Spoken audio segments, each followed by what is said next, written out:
The best lawyers aren't found in the big law firms. They're found in the stories of those who left.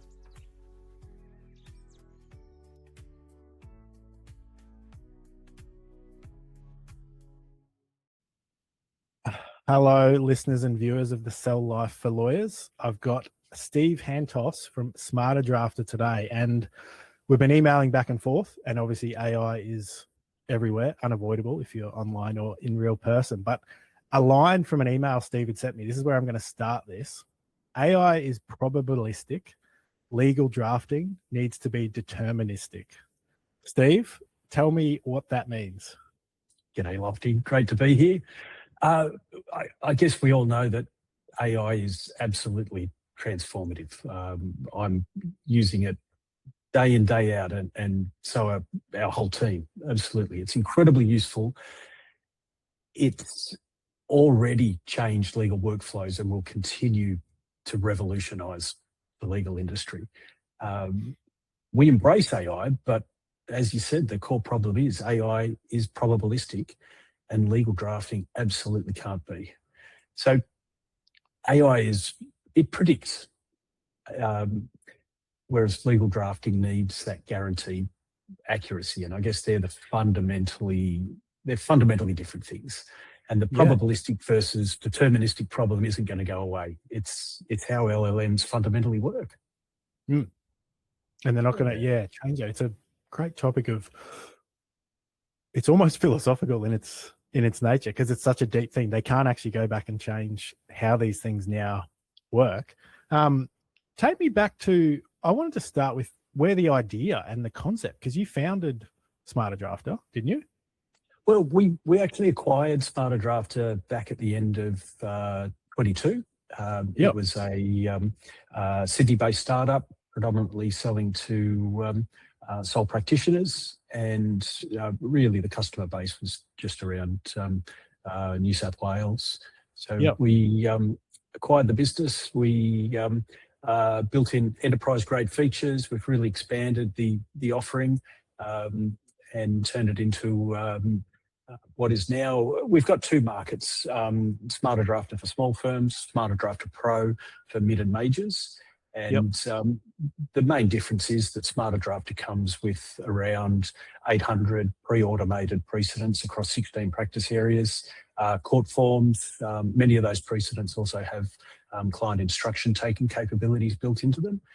So you can embed a link on your website or send a link via email, and that captures a lot of the relevant metadata or meta details from the client, and then uses all of those details directly in the precedents. So one of our key fundamentals is that if the data exists somewhere, you should never have to rekey it again.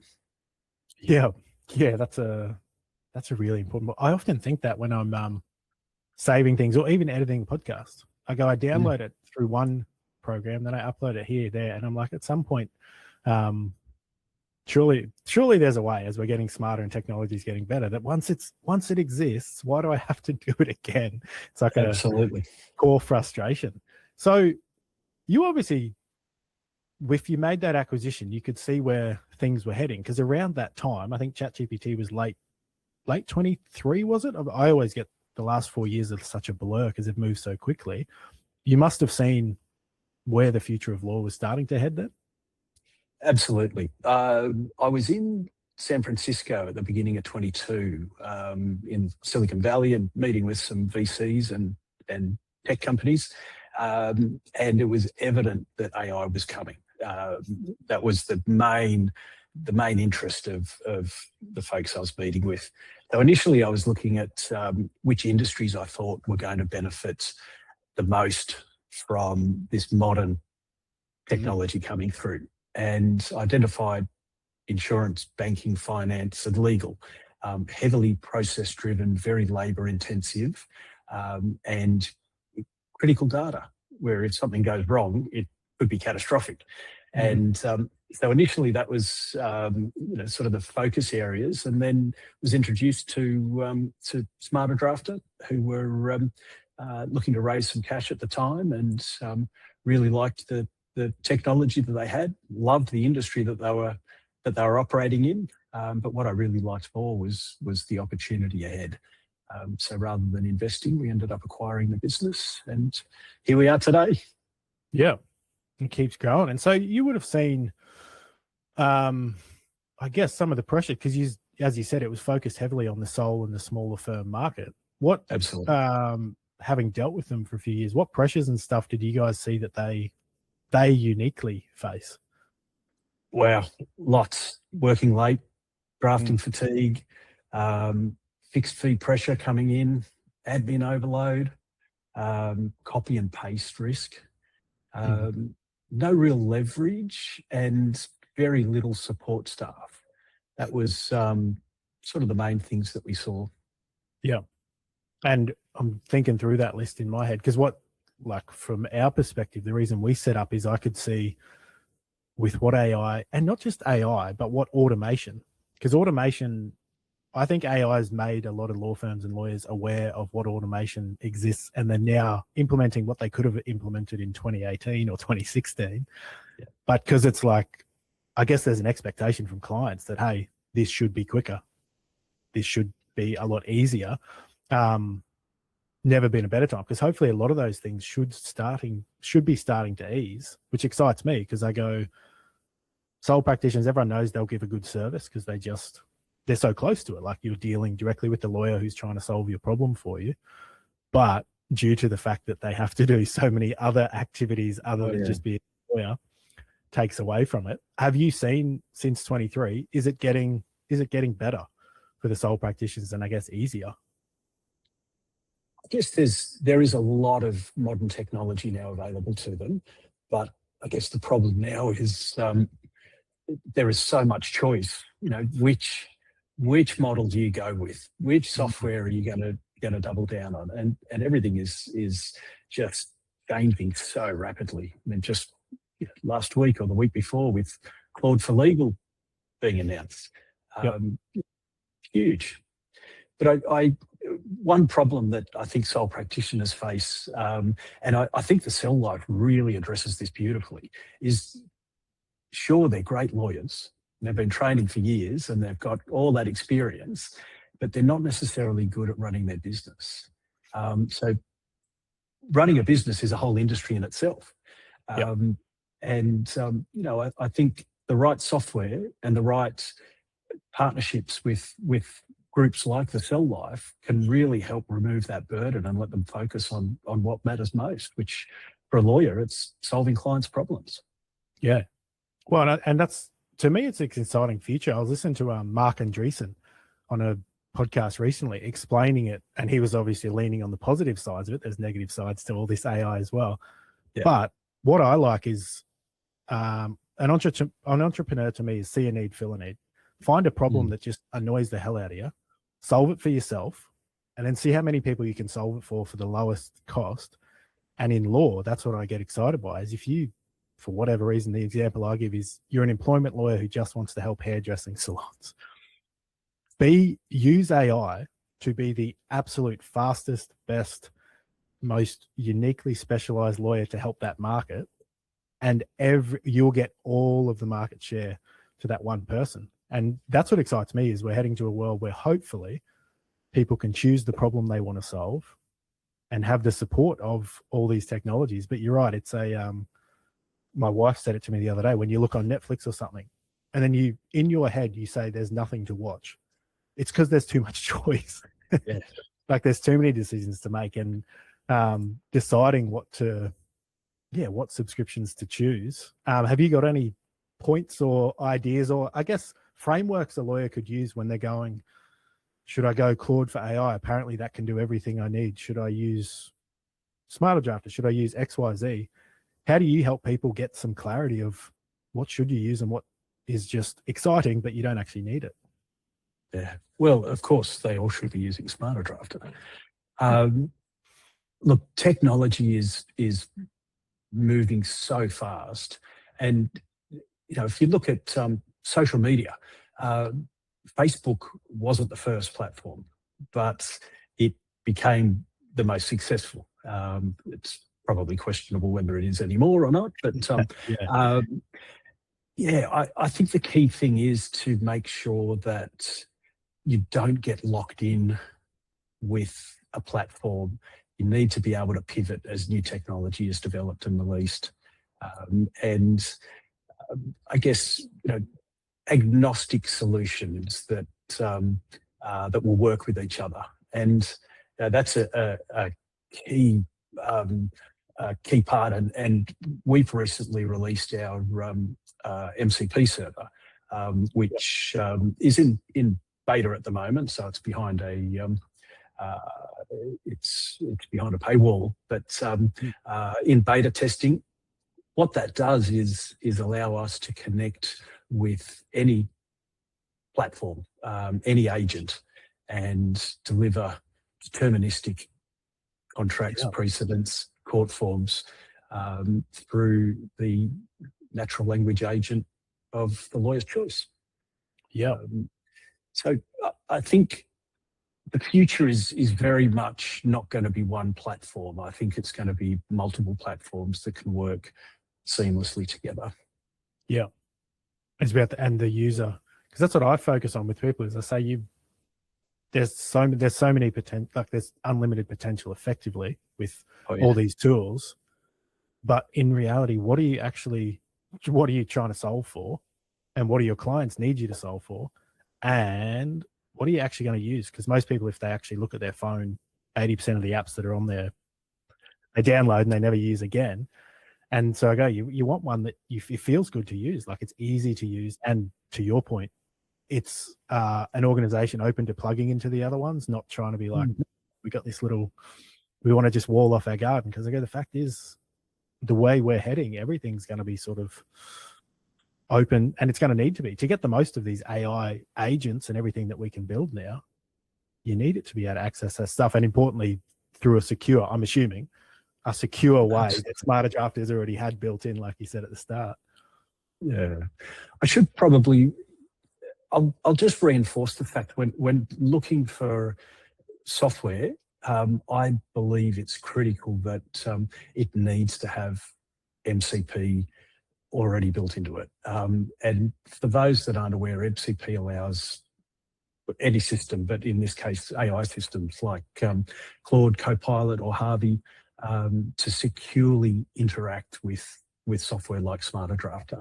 So the lawyer can converse naturally with AI, and then Smarter Drafter produces the deterministic legal document safely underneath. So AI handles the conversation, Smarter Drafter guarantees the legal output. And as I was saying, it's no longer just a concept. We've released our MCP infrastructure. It's deployed in production and preparing for beta testing early next week. Fantastic. One question, because I'm sure you guys would probably track this fairly closely. AI hallucinations and lawyers getting in trouble for it. Have you seen, is there an increase in it happening? And what do you think is the cause of it? Because my question is it lazy lawyers being exposed quicker? Or, what do you think is the cause of it? I think it's a bit of everything that you've just said. I think it's people trusting or relying on AI outputs without actually proofreading. And when I say proofreading, it's not just reading through it and realizing that it makes sense, but going and actually checking that the case law that has been cited is accurate or even exists. There's been some horrific cases where lawyers have been debarred. Cases have been thrown out of court, and we've seen lawyers internationally sanctioned after submitting AI-generated cases that just never existed.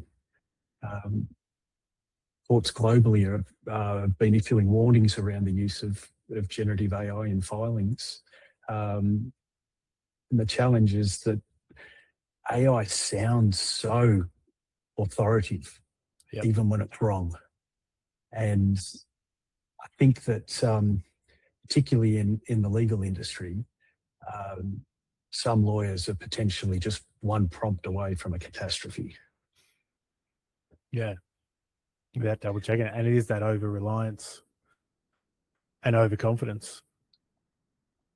But to me, yeah, it's going to, in my opinion, it's just going to, it exposes what was already a weakness in the lawyers, how they ran the cases. And for me, it's exposing, I say all the time, big firms take on too many active matters for their clients, and that's why clients don't get the best services.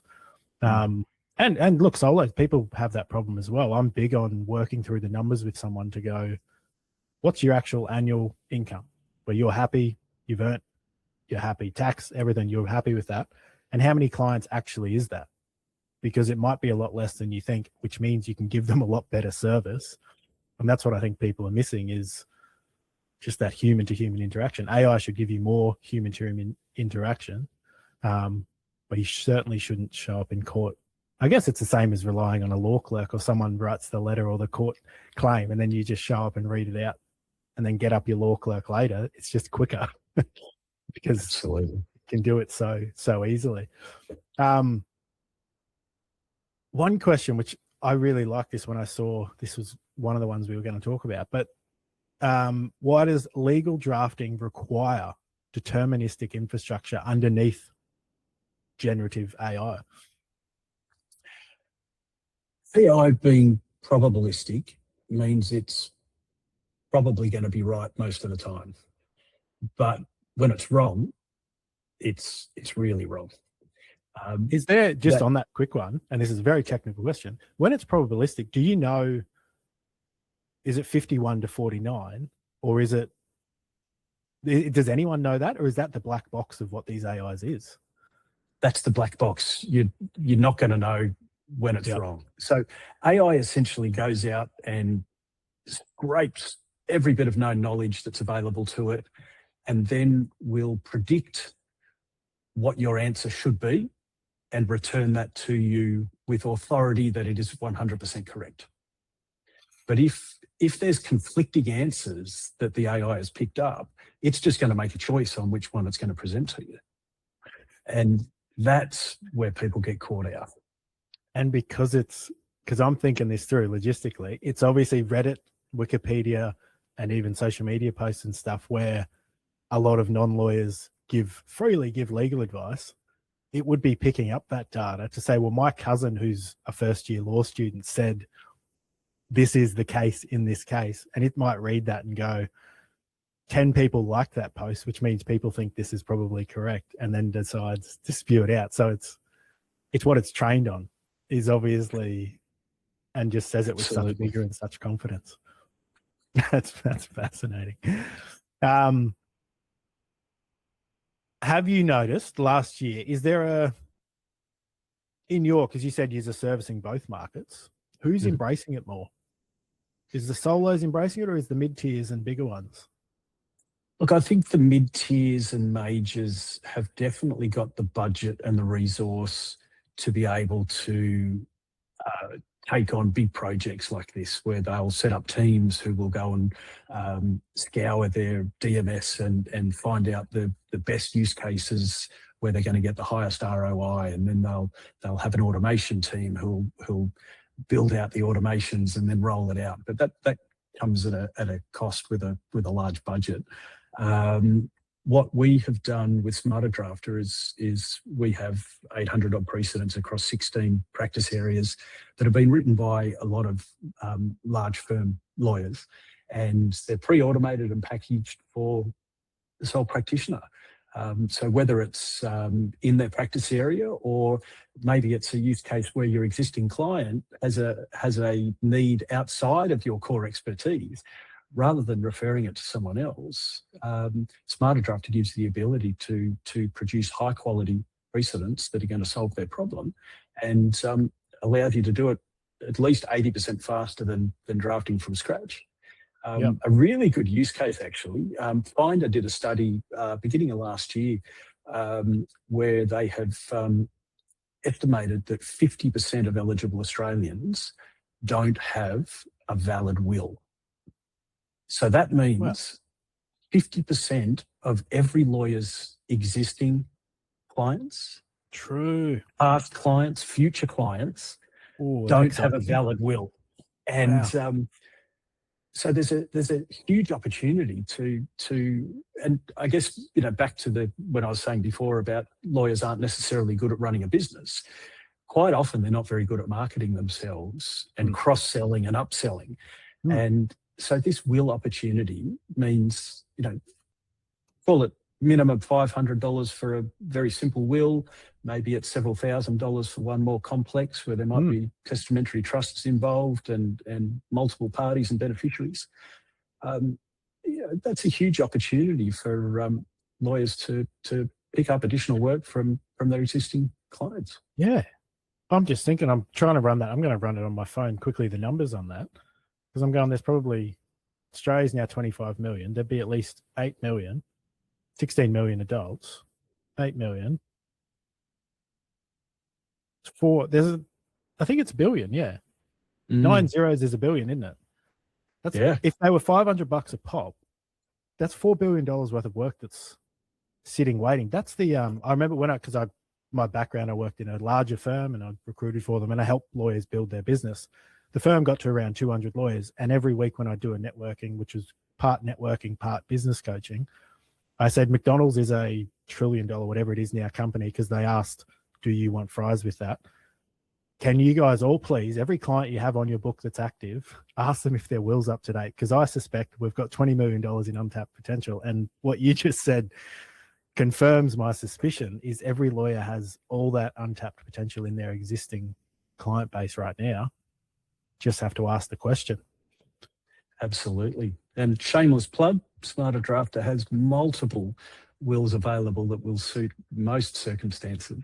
And they can be drafted in 20% of the time that it would normally take you, if not better. Yeah. And these are high quality wills that have been drafted by large firm experts. I was going to say, because before you distracted me with the big numbers, because I always get excited when there's a business opportunity for the lawyers we coach. I was going to say, one of the things I see is it's the confidence. They might have come from a big firm, but then they're out there on their own. And there is this thing with law. It's such a brand reputation and all this stuff. They lose that confidence in themselves because they're like, well, I'm no longer at Minters or I'm no longer at Clayton. So why would the client take me seriously? But so you guys saying, well, hey, these are the same contracts that have been drafted and used in those ones. So when you can confidently tell your client is no difference except 500 an hour versus 1,000 an hour. And you get to talk to the partner every time you pick up the phone. That's the difference. And obviously I'm plugging because I'm trying to take market share from the big firms and give it to our smaller guys. But that is a really good point. So they've got that confidence. It's a good cost for people to do it. Do you guys track, or do you have a way of tracking like an ROI on, because obviously you can help people save 80% on time. Have you got some studies or some information on how Smarter Drafter does effectively help them add to their bottom line? We do, and it ranges. We've got some clients who are using Smarter Drafter just a couple of times a month, and they're getting, really, if you look at it, the time saving that we can achieve, pretty much if you use Smarter Drafter for one precedent a month, you're going to be making more money back than your subscription cost. But we have other clients who are really using it effectively, and wills, binding financial agreements, share sale agreements. There's a lot of really high value precedents that we have that are, a lot of customers are doing quite well out of. Yeah. Well, and that to me, what I'm encouraging everyone is AI, one, shouldn't be used to take away the human aspect of law. It should be used so you can spend an extra 20 minutes finding out, hey, Steve, how's the grandmother? How are the kids? How is their life going? And actually rebuild a relationship with your client. One, because it's a good thing to do. And I don't think people are I don't think people talk enough. Speaking of whether Facebook was successful, I think that's one of the big reasons the social network made us less social. But two, you're going to discover the business opportunities when you actually get to talk to them. Oh, well, actually, Nana's not so well passed away. And it's not to be cutthroat about it, but there is going to be a lot of legal things that need to happen in the next 6 months. And if you genuinely care for your client, you should be setting aside time in the future to go, oh, Steve's got a lot coming up. I'm going to make sure I prioritize him and sort of have it ready. That to me is good business development. Genuinely. Absolutely. Yeah. I think you've nailed it, Lofty. From what I'm seeing, lawyers aren't very good at filling that sales funnel.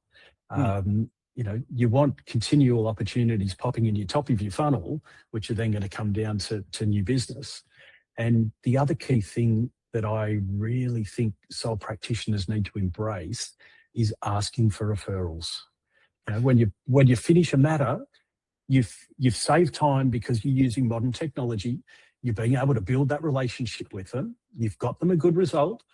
At the end of it, ask. Say, if you're happy with what I've done, I'd really appreciate a referral to anyone in your network that might need my services. Yep. I love it. My line I tell them to use is stroke their ego and then make the ask. So I say, Steve, you're one of the best clients I've worked with in a long time. I know you don't need anything right now. Is there any other Steves?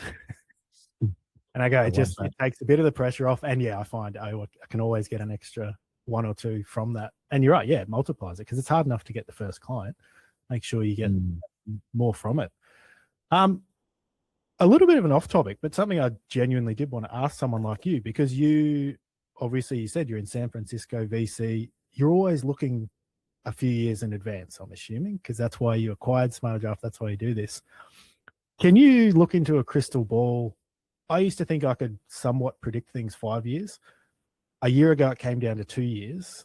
And currently, I don't think I can see past 90 days with where economically and just AI and all this stuff is heading. Do you have any predictions 2 years from now? What is practicing as a lawyer going to look like? Wow, that's a big question, Lofty. Big question. I hope that it's somewhat similar to the industry being now, where it's very much experts in their practice area who are solving real world problems. But I think it's going to be a very different landscape. You hear people saying, AI is going to take your job. No, it's not. But a lawyer who's actively embracing AI and modern technology is likely to take your job because they're going to be a lot more efficient as well as having elevated outputs. So they're going to be able to run matters much faster and more effectively and take on more business. Yep. So I can't predict what's coming. I don't think anyone can. The way that technology is rapidly evolving. I'm aware at the moment, just in New South Wales, of at least 6 well-funded legal tech startups in stealth mode, and that's just locally. There's new technology popping up almost daily, and give it a couple of years, and majority of them aren't going to be there. Yeah. But the ones who are going to be incredible at what they do. And I come back to what I was saying before about MCP. The ones that are successful are going to be the ones that are going to be able to work together for a greater result. Yeah. Well, and they have a core problem that you're trying to solve. And they're sort of just looking for the most, which is what Smarter Drafter obviously does. And I love the behind your head, draft smarter, not harder mantra. Because for me, and the more I've thought about this, sort of the reason I became a lawyer was there was a time when lawyers, they wrote the Constitution, the Bill of Rights, the most beautiful documents in the world. So they were the most revered. And when you look around these days, lawyers and politicians are up there next to each other. And I go, what I hope is the profession itself and having the title of being a lawyer, because AI is going to take so much of the busy work that we've been doing for 30 to 40 years in the industry away, the judgment and the wisdom and the understanding, and a lawyer just sitting to contemplate what is a good decision here will come back, and therefore the profession will once again have some pride, and like people will trust it again. Because at the moment, when you see the trust scores, they don't score too well. And I go, that for me, it's opportunity, because I go, market wise, it's not hard to stand out in a market where people don't trust it. You just be trustworthy. But hopefully it's just taking people to have more time with tools like Smarter Drafter and that sort of thing. The last question I have to ask everyone, because you are part of League Loot, and we very much appreciate it, because we want our members to feel like they have a level playing field with the big firms. But why partner with a man who wears a green suit and his wife who started an organization called The Cell Life? I think what you guys are doing is critical. Lawyers have got a job to do, but they're not always good at running their business or finding out about the technology that they should be embracing. I think you're filling that void where you can help a sole practitioner compete where mid-tiers or even majors might be. You're providing those resources that they wouldn't necessarily have available to them.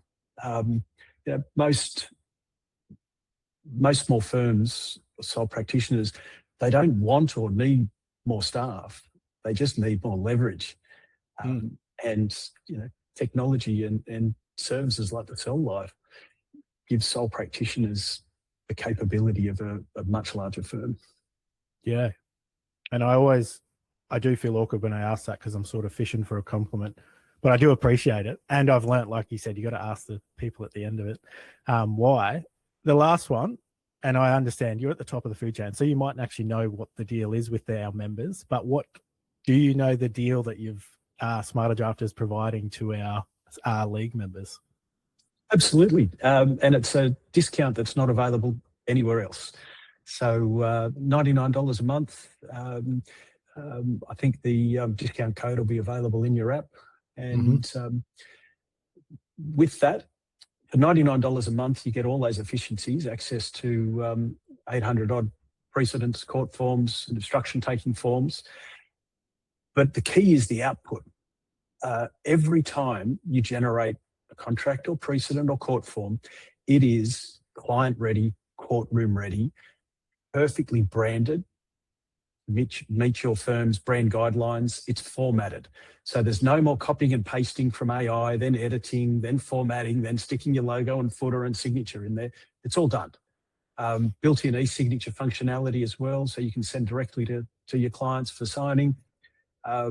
One thing that I haven't mentioned earlier and probably should have, we've got a Word add-in that's available from the Microsoft Store as well, and that gives you can build out your own clause library very easily, and that way you complete your first draft through Smarter Drafter, open it in Word using the Word add-in. Any little custom or intricate clauses that need to be added in, rather than going scrolling through previous precedents and where did I use that clause last, you just easily add them to your clause library. And we've got semantic search built in. So if you're looking for a particular clause to do with a wine glass, you could type in alcohol and the search engine knows to bring up wine glass. Very intuitive. So it saves you, it's all about saving time. And as we were saying before, if the data exists somewhere, it should never have to be rekeyed. So we're just adding a bit more value that way as well. No, fantastic. Well, thank you for letting me pick your brain. And I hope, as I said, I can't see 90 days ahead. So in the next 6 months, I'm sure I'll like to get you back on when there's updates, when there's changes, and potentially when the beta version is released to the more general public. We'd love to have you back. Yeah, brilliant. Thanks, Lofty. Great to be here.